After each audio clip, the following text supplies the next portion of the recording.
জীৱনে মৰণে চিৰদিন অসমীয়া। এই কথাষাৰ অসমৰ সংখ্যালঘু লোকসকলে পাহৰি গ'লে নহ'ব। ভাষা আন্দোলন হ'ল, মাধ্যম আন্দোলন হ'ল, বহু মুছলমান লোক শ্বহীদ হ'ল আৰু এই শ্বহীদ যুগ যুগান্তৰে যি বুৰঞ্জী, যি অসম বুৰঞ্জী, তাতে নিশ্চয় লিখা থাকিব। এতিয়া যি আগন্তুক চেঞ্চাছ আহি আছে, যি লোকগণনা আহি আছে, এই লোকগণনা যিমান চমু চাপিছে একাংশ বাংলা প্ৰেমী মানুহৰ সংখ্যা বাঢ়িছে। দেখিছোঁ দুই এদিন ধৰি সংখ্যালঘু লোক হৈ তেওঁলোকে বাংলা ভাষা লোকপিয়লত লিখাৰ কাৰণে আহ্বান জনাই আছে।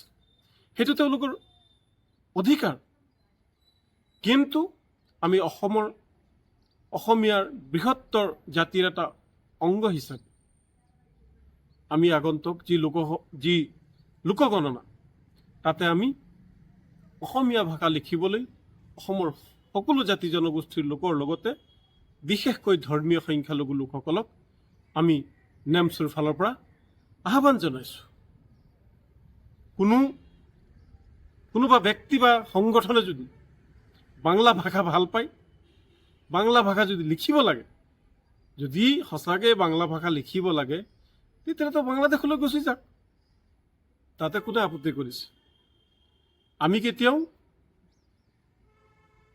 বাংলা ভাষাক বেয়া নাপাওঁ, কিন্তু যিহেতু আমি অসমীয়া জাতিৰ এটি অংগ জাতি, সেই হিচাপে আমি অসমীয়া ভাষাটোক যাতে নিজৰ মাতৃভাষা আগন্তুক লোকপিয়লত লিখে, তাৰ কাৰণে আমি বাৰম্বাৰ অনুৰোধ জনাই আহিছোঁ।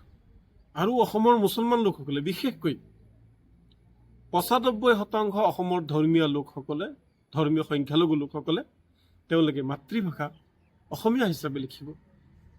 অকল ভাষা আন্দোলন বা মাধ্যম আন্দোলনত শ্বহীদ হোৱাই নহয়, আপোনালোকে জানে চৰাঞ্চল হওক, ধৰ্মীয় সংখ্যালঘু অধ্যুষিত অঞ্চলবিলাকত যাওক, আপোনালোকে চাব অসমীয়া মাধ্যমৰ বহু বিদ্যালয় গঢ় লৈ উঠিছে। ছাত্ৰ ছাত্ৰীসকলক অভিভাৱকে অসমীয়া মাধ্যমত পাঠদান কৰাবলৈ তেওঁলোকক নামভৰ্তি কৰাই দিছে। অসমীয়া ভাষা জীয়াই ৰাখিবলৈ আমি এক তিল পৰিমাণো অৱহেলা কৰি নাথাকোঁ। যিমান প্ৰয়োজন, পূৰ্বৰ দৰে যদি আকৌ শ্বহীদ হ'ব লগা হয় অসমীয়া ভাষা জীয়াই ৰখাৰ কাৰণে, প্ৰথমে মই বদৰুল ইছলাম শ্বহীদ হ'বলৈ সাজু আছোঁ। কাৰণ জীৱনে মৰণে আমি চিৰদিন অসমীয়া।